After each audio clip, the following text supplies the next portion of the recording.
안녕하세요. 이태준 작가의 단편 소설 봄 낭독해 드릴게요. 작가에 대한 자세한 소개는 본 동영상 설명란을 참고하시기 바랍니다. 그럼 지금부터 작품 만나보시죠.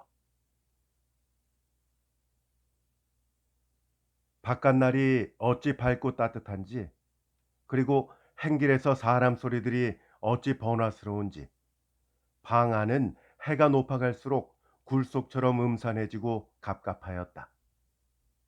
여간 몸살짐으로는 누워 베길 수가 없었다. 박은 그만 어뜩어뜩 현기증이 나는 머리를 반동적으로 흔들며 일어나고 말았다. 경칠, 비나 쏟아지지 않고. 날은 새벽녘에 든 듯하였다. 이슬비라 빗발소리는 나지 않아도 챙에서 떨어지는 낙숫물 소리는 밤이 깊도록 멎지 않았다.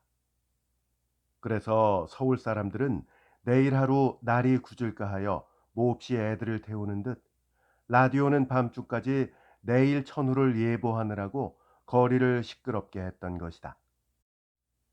월급으로 모두 주머니들이 묵직묵직해진 월말인데다 벚꽃이 반나마 피려는 때에 날이나 받은 듯이 알맞게 끼어있는 일요일이니 자연과 절연되어 사는 서울 사람들로서는 이날 하루의 청명을 바라는 것이 그리 과분한 욕망은 아니었다. 어쩌녁 라디오는 뭐라고 예언하였는지 모르거니와 날은 씻은 듯이 개었다.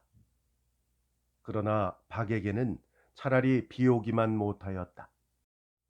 그는 굴속 같은 방 안에서 이마를 찌푸리고 뒷짐을 지고 갇혀있는 사람처럼 혼자 어정거렸다. 박은 서울 사람은 아니다. 어느 시골에선지 월급 생활을 바라고 먼 서울을 기어 올라오기는 5, 6년 전이었다. 그때는 그래도 제 고장에서는 일색이라 치던 젊은 아내도 덜어 있었고 경매된 땅값에서 빚을 제하고 나머지도 천여 원이나 되는 것을 손에 넣고 올라왔던 것이다. 그러나 은행이 많은 서울이라 하여 박의 돈을 저금한 채 늘어나게만 두지는 않았다. 박이 지금 다니는 인쇄소에도 들기 전 3년 동안 그 돈 1,000원은 절규럭 소리도 한 번 크게 나본 적이 없이 연기처럼 사라졌다. 정말 그 변변하지도 못했던 굴뚝 연기에 사라지고 만 것이다. 서울은 박을 몹시 쓸쓸하게 하였다. 자기 이름으로 있던 1원짜리 천여장이 뿔뿔이 달아났다는 그것보다도 그를 더 외롭게 하고 한심스럽게 한 것은 그의 좋던 아내의 죽음이었다.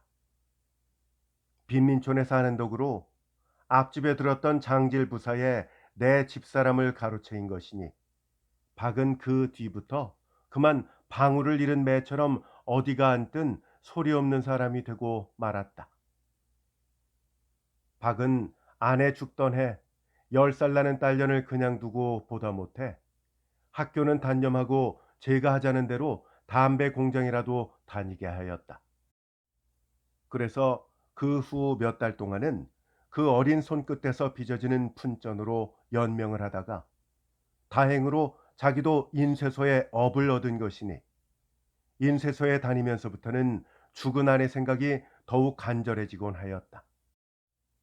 찬 없는 상이 남아 아내가 그 옆에 앉아 딸을 기다려주고 자기를 기다려준다면 얼마나 행복스러우랴 하였다.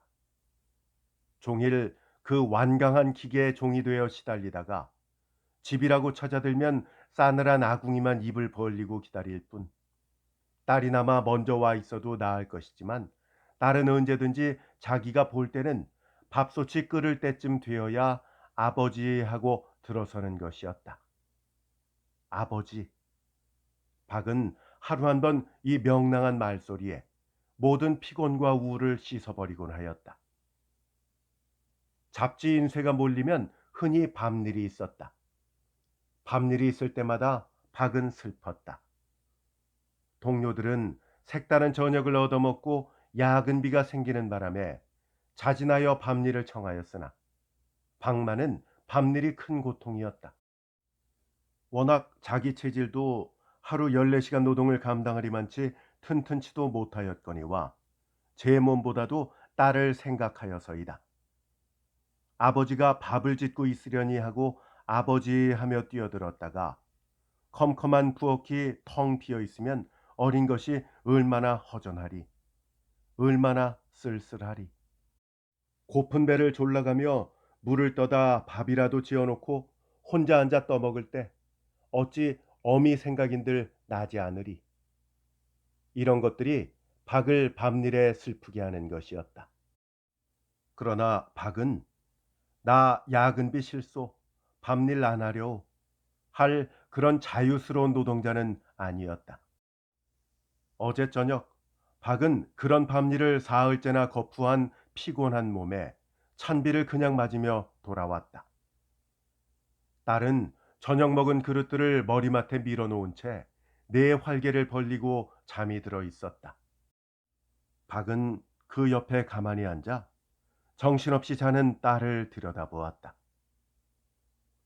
딸의 얼굴은 커갈수록 어미의 모습이 떠돌기 시작했다.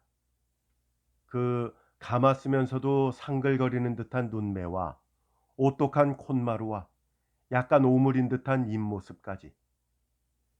그러나 딸의 얼굴에서 잡힐 듯 말 듯하는 그전 아내의 엷은 모습은 마치 어두운 그늘 속에서 나타나는 박꽃처럼 희미하였다. 그렇게 애달프게 보였다. 딸의 얼굴이 그다지 창백한 것은 박도 처음 느끼는 듯하였다. 새근새근하는 힘에 가쁜 숨소리, 거기에서 피어오르는 그윽한 담배 향기. 그것은 어린 딸의 눈물겨운 직업의 냄새라 생각할 때 박은 코허리에 강렬한 자극을 느끼며 딸에게서 눈을 돌리고 말았다. 이렇게 살면 뭘 하나. 몇 해를 가야 햇볕 한 번 못 보는 시멘트 바닥에서 종치면 일하고 종치면 집에 오고 집에 와선 저렇게 골아떨어져 자고 또 내일도 모레도 일평생을. 근데 그런다고 돈이 모이길 하나. 박은 몇 번이나 혀끝으로 입술을 축였다. 몸이 고달픈 정도를 지나쳐 열이 오르고 골치가 뛰기 시작했다. 그는 딸이 깔아놓은 이불 속으로 들어갔다.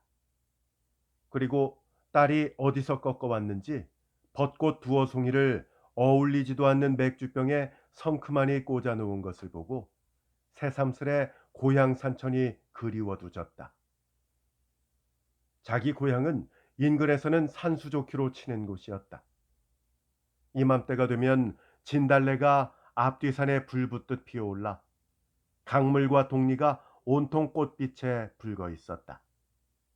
자기는 개울에서 고기를 잡다가 아내는 둔덕에서 나무를 캐다가 꽃도 되우 폈소 하고 앞뒤산을 번갈아 바라보던 생각도 났다.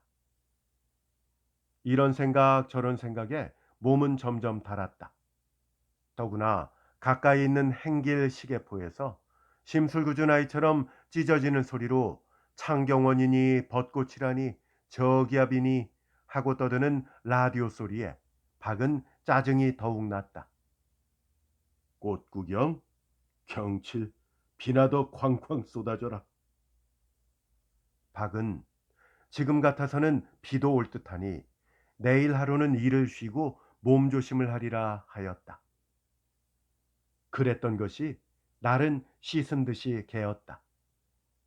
어찌 바깥날이 따뜻한지 그리고 행길에서 사람 소리들이 번화스러운지 방속이 음울하여 여간에선 누워 베길 수가 없었다. 뚫어진 창구멍으로는 비먹은 훈훈한 흙내가 꽃처럼 향기롭게 흘러들었다. 서울 천지는 꽃향기에 절은 듯 느껴졌다. 박은 몇 번이나 바깥날의 유혹을 받지 않으려 이불을 써보았으나 땀에 절은 이불 입기는 다른 때보다 더욱 코를 찔렀다. 그래서 그만 이불을 밀어던지고 일어선 것이다. 딸이 공장에 가기 전이라면 딸도 오늘 하루는 꽃 구경이나 하게 같이 데리고 나갈 것이나 딸은 벌써 공장에 간지 1시간이나 되었다. 그렇다고 누워 배기기에는 도리어 병을 살 것 같았다.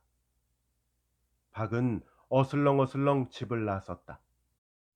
인쇄소로 갈까? 남산으로 갈까? 박은 남대문 옆에 가서 한참 망설이다가 이렇게 날 좋은 날 딸은 지금도 전깃불 밑에서 권련이나 말고 섰을 것을 생각하고는 그만 뚜벅뚜벅 아침마다 가는 발에 익은 길로 들어서고 말았다. 그러나 박이 들어서야 할 공장문은 이날 박이 몸이 좀 아픈 날이요. 벚꽃이 반나마 핀 날이요. 날 좋은 일요일이라 하여 시계의 숫자를 잊을 리가 없었다. 박은 그 절벽처럼 굳게 닫힌 문 밖에서 기계 소리에 우릉우릉하는 육중한 건물과 함께 한참이나 불안스러운 가슴만 흔들리곤 돌아서고 말았다. 박은 남산으로 갔다. 남산도 꽃과 사람 투성이었다. 박은 자기의 핏기 없는 얼굴을 남에게 보이기 싫어서 꽃은 없더라도 조용한 양지 쪽을 찾아갔다. 참말 아름다운 날이었다. 하늘은 가을처럼 맑고 해는 여름처럼 빛난다고 할까? 게다가 밤새도록 가는 빛발에 촉촉이 누군 땅은 꽃처럼 훈훈하고 향기로웠다. 구석구석이 키를 다투듯 자라나는 풀잎들이며 그윽한 벌의 소리, 나비 나름, 누구에게 안 그랬으랴만 박에게는 온전히 경의의 세계였다. 참, 세상은 아름답구나. 이렇게 좋은 봄날을 우리는 우리 것으로 누려보지 못하는구나. 풀 한 폭이 없는 시멘트 바닥에서 윤전기나 돌리고 어디 새소리 한마디 들을 수 있나. 왼종일 오장육부가 뒤흔들리는 엔진 소리에 귀가 먹먹해 사는 것밖에. 박은 세상이 원망스럽다는 듯이 보지도 않고 손이 던져지는 대로 풀 한 움큼을 잡아뜯었다. 잡아뜯은 풀을 가까이 갖다 보니 그냥 풀만인 줄 알았던 것이 좁쌀할 만한 꽃들이 무수히 달려 있었다. 그것을 본 박의 마음은 더욱 다감하였다. 그러니 시원한 구석이 뭐야? 공장 감독의 말처럼 이것도 나에겐 다행이거니 하고 더 높은 처지는 애초부터 바라지도 않는 것이 사람일까? 착하단 말이 그리 귀한 것일까? 그렇지 않으면 또 무슨 수인가? 박은 벌떡 일어섰다. 놀란 짐승처럼 날래게 일어섰다. 그러나 무슨 생각, 무슨 기운에 일어섰든 간에 그는 이내 나무 토막처럼 쓰러지고 말았다. 빈혈한 그의 머리는 갑자기 흥분하여 격동하는 그 육신을 지배할 능력이 없었다. 박이 정신을 차리기는 가까이에서 터지는 오정 소리에 놀라서이다. 그는 멍하니 하늘만 쳐다보고 누웠다가 죽은 아내의 생각이 나서 아이처럼 엉엉 울었다. 상배를 당하여야 지촉 환자로 사들고 오는 이 없던 것이 새삼스레 외로웠고 그렇게 알뜰하던 아내를 양지 좋은 선산머리에 묻지 못하고 송장 쓰레기통 같은 이태원 공동묘지에 내다버리듯 던져둔 것도 생각할수록 가슴이 아팠다. 박은 점심도 굶고 해가 기울려까지 한자리에 누워 있었다. 그가 누운 언덕 아래로는 수많은 사람들이 지나갔다. 어린아이들의 손을 잡은 가족들도 지나갔고 남자끼리 여자끼리 그리고 남녀가 작반하여 지나가는 패도 많았다. 그러나 혼자 지나는 사람도 적지 않았다. 혼자 지나는 사람들도 대개는 묵묵히 지나지 않았다. 어떤 사람은 휘파람 소리로, 어떤 사람은 콧소리로 슬프거나 즐겁거나 모두 저희 정서를 노래하며 지나갔다. 박은 그만 내려올 채비로 신궁 앞 큰 마당으로 갔다. 거기는 장난감과 음식 장사들이 저자를 이루고 있었다. 어떤 사람은 딸을 데리고 와서 풍선을 사 들리고 어떤 사람은 아들을 데리고 와서 외떡을 사 먹였다. 박은 같이는 오지 않았지만 이내 딸의 생각을 하고 풍선이라도 하나 사다 줄까 했으나 빈 주머니 속에서 주먹만 몇 번 쥐었다 폈다 하였을 뿐 그냥 그 앞을 지나고 말았다. 그 대신 박은 아무도 없는 구석길로 내려오다가 큰 마음을 먹고 보기 좋게 핀 벚꽃 한 가지를 우지끈하고 꺾어서 얼른 두루마기 속에 넣었다. 맥주병이 남아 딸의 그 쓸쓸한 화병을 장식해 주려 함이었다.